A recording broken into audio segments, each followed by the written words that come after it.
Hey, good morning, everyone. I just wanted to do a quick little clarification video because I had a great question from a viewer on my last video. A great observation, actually. The last video on kind of maximizing your grazing days on a small acreage. He asked the question, hey, I noticed you've got them on very long, narrow strips. I remember seeing a video, and you stated earlier that long, narrow strips promote uneven grazing. And he's absolutely right. That was a good call, and that was something that I definitely should have touched on in that video, so I thought I'd clarify real quick. Yes, long, narrow strips promote uneven grazing, and it's something that I'm trying to get away from and trying not to do, but I'll show you real quick kind of why I have them set up that way. Before I get into that, I just kind of want to show you what I'm leaving here, and this is exactly why I'm setting them up in these long, narrow strips. If you can see, we've got a lot of square edges, so a lot of grass that has been grazed off, but there's still at least 6 inches down in here, 6-8 inches, even more on some of these blades. So this is, I would say, 80% of the strip looks like this. So it's basically one bite, right? So the cows came through these areas and they just took one bite off of the grass plant.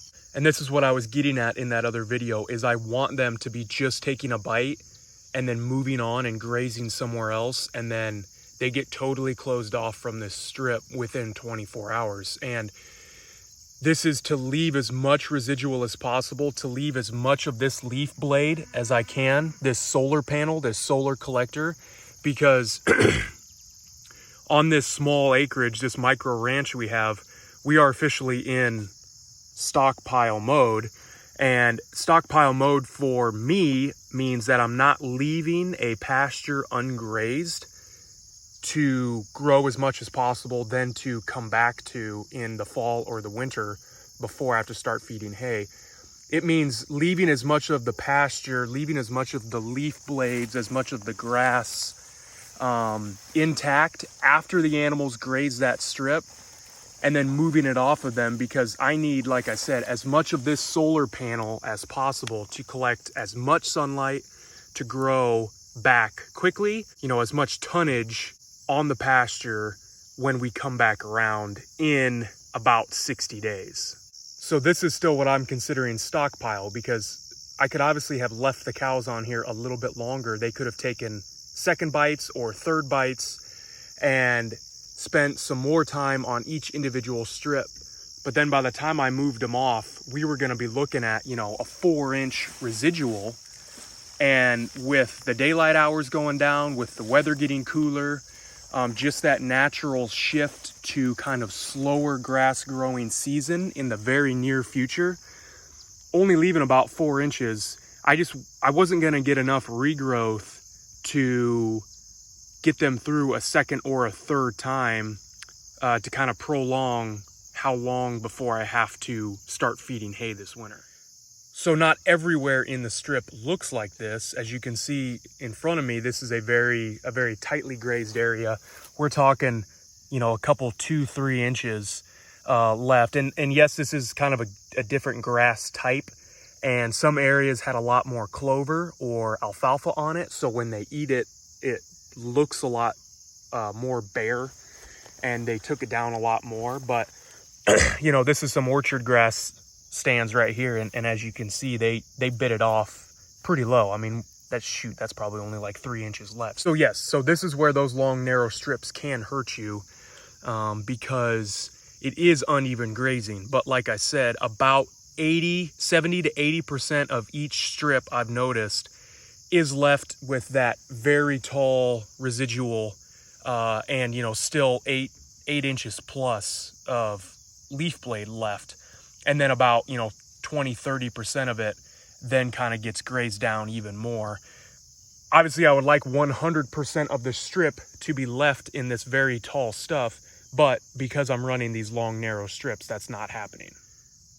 But again, to me, having 70 to 80% of my strip, or 70 to 80% of my pasture left and looking like this, I will gladly sacrifice, that 20-30% of each strip that maybe is not going to grow up as thick in the next couple months, when the majority of the pasture looks like this. Now, if it was a 50-50 split, or if the majority of each strip looked very short and they took too much off of it, that's just an indication that I need to give them more of a grazing area. I need to open up their square footage per day, so they will leave a lot more. And that's just a matter of kind of figuring out, you know, what your cows are going to need every day, and then adjusting your strip size from there. So why are my strips long and narrow? Well, it's because of water. And this was the answer that I gave to that viewer who made that observation. Is this pasture is not set up very well for being able to move the water trough with them. It's probably not getting picked up on the video, but there is quite an incline and a decline in some areas of this pasture, and it just is not great to drag a water trough to each individual grazing cell because I can only fill that water trough about half full before it starts spilling over one side because of the incline. And if I was home all day, every day, that wouldn't be a problem. I would just have to check the water multiple times a day. But because I work 24-hour shifts and I'm gone for 24 hours at a time, I can't give them, 25 gallons for 24 hours with essentially 5 head and expect it to last before I get home the next morning. So I have to have a central water point. So that's where this little lane comes in. And if you guys have watched my previous videos, you've seen how I set this lane up. Follows that permanent fence line, goes all the way up then to the barn, and my water point is up there. So I need to have access, they need to have access to that lane with every strip to get back to this fence line and then follow that trail up. So if I were to make these strips very wide, let's say I tripled the width and now we're going wide, and then my cross fences that then divide that strip give me, let's just say, 2 days or 3 days. So, 6 grazing cells, my morning move, my PM move, or if we're talking 2 days on a permanent strip, that would be 4 grazing cells, 2 mornings and 2 afternoons.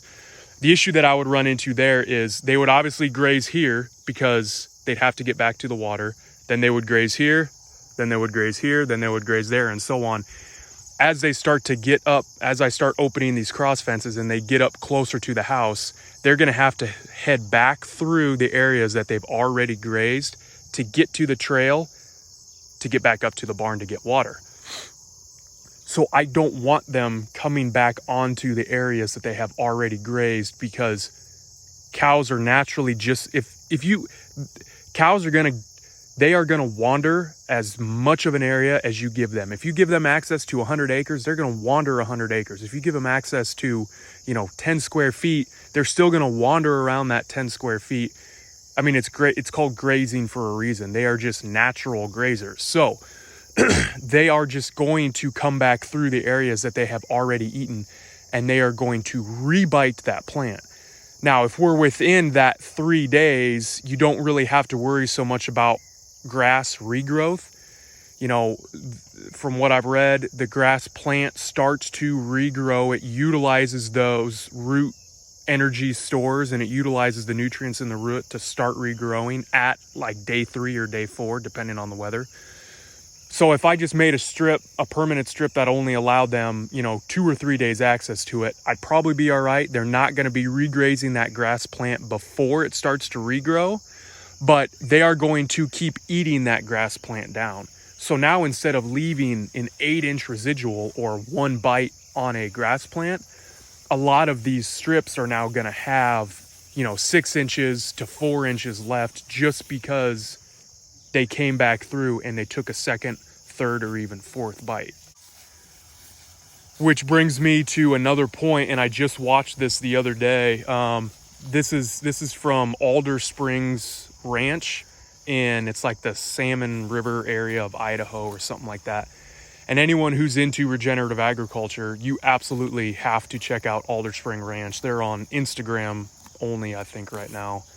But they're just a wealth of knowledge. And the patriarch of it's a family-run operation. The dude's got like 11 daughters or something that they actually go out and they herd these cows. They basically cowboy. They herd these cows all summer through the mountain ranges. But he just put out a video the other day that talks about what happens when a cow takes second, third, and fourth bite of a grass plant.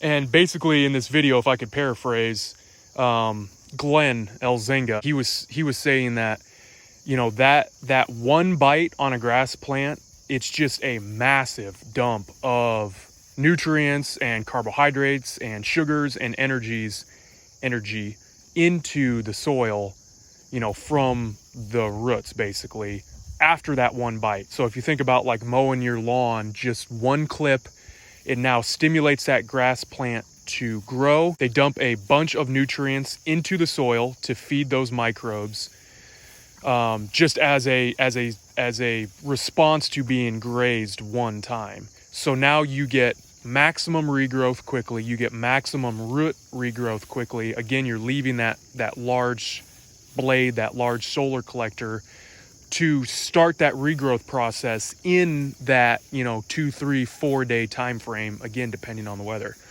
If an animal comes through and it rebites, even if the grass plant hasn't started regrowing, that's just another signal for that grass plant to dump more nutrients. But now it is dumping nutrients that don't essentially, it still feeds the soil microbes, but it doesn't have the same effect as just a one bite on that grass plant, if that makes sense. So you are essentially losing your solar collector, you're losing your leaf blade, and you are losing your mass to regrow quickly and getting no benefit from it at all, because it is not essentially benefiting the soil microbes. It has already dumped, that grass plant has already dumped everything that it needs to get those soil microbes working and to get those roots regrowing.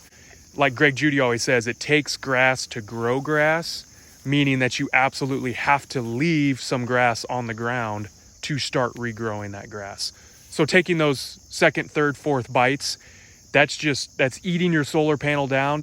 That's making it take a lot longer for that grass plant to fully recover, with absolutely no benefit to your soil microbes and no benefit to your soil health. And that's awesome. I think she's munching on maybe some autumn olive. That's cool. I haven't seen him graze that yet. So yeah, I just wanted to clarify, the reason why I have long, narrow strips is because of water. And that's something that I need to figure out a different strategy, because that permanent lane that they have going up there, I mean, they have just destroyed that area, especially the last couple of weeks we've had some rain. So, it's not a good strategy right now, because I'm moving the cows through and getting them off of each individual strip. I would much rather have, like I said, 70, 80% perfect grazing left and perfect residual left, and then get them off that strip, and then give this area another 2 months before the cows are going to be back on it in, November. Ideally, I'll move to that back pasture in October, and then we'll be back here in November. So by having, at least 8 inches of blade on the ground, 70, 80% of my pasture, I'm going to get some good regrowth going back into the fall. So if you're on Instagram, absolutely check out Alder Spring Ranch. Even if you're not on Instagram, I mean, it's worth just creating an Instagram account just to follow them, because the information that they put out is great. This video I was talking about was just put out a few days ago, so it's probably going to be, one of the first couple on their feed right now. And then the photography and just the lifestyle, they are essentially doing what we're all interested in, which is keeping cows moving, giving cows so much of an area, giving them, the best forage they can take for their health and for the soil health, and then moving them off of that area. But they're doing it on a insanely large scale. I mean, Greg Judy obviously does it on a very large scale with polywire, and he keeps the cows moving twice a day. But the Elzinga family, they hire interns. Like I said, the dude's got like 10 or 11 daughters or something like that. So he's got a massive family. And during the grazing season, they cowboy their herd. I mean, they herd the animals, they keep them moving all day, every day all throughout the grazing season, so they don't regraze areas that they've already been on. It's awesome. Like I said, the photography and the videos and the information they put out. I've been trying to, every time that they put a good little video out on Instagram, I've been trying to hit them up and say, man, you guys need to start a YouTube channel because this is awesome. So if you have any questions about this, let me know. See what I'm talking about with this dun Dexter? She grazes everything. That's why I want to keep her around. I had another comment. I'll touch on this super quick. I had another comment, a guy, I think he was from Australia, who was like, hey man, I've been there, I've done that. I've had a heifer that won't get pregnant. I've held on to her, hoping and praying. But at the end of the day, she just has to go, right? Like she's just costing you money. She's not doing anything for you. And yes, while I agree, if she comes up open this fall, I'm really going to have to think about what I'm going to do with her, because at this point, she's a horse, right? I mean, she's not making me any money. She's just eating all of our grass. But she does have a lot of good potential. Last time she was at the vet, she was, 1,000 pounds. And for a Dexter, that is insane. And you can see again, this fat, like look at the two fat pads there on top of her tail head. And again, yes, she's a heifer. She hasn't had to raise a calf, so she's going to naturally have a lot more fat on her, but she is just a big girl. And I hope that if I can get her bred, especially with this bull that I'm using from my AI, the sire that's providing the semen I'm using for the AI, he is a big dude. He is a big beefy dude. So two things, if I can get her pregnant with his calves, they will be awesome meat animals. They will put on a lot of weight. They will be great to propel this grass finished operation that I got going here, because it's going to be very high quality meat. I think it's going to be very high quality, high fat grass finished product, because she clearly puts on the fat with just grass alone.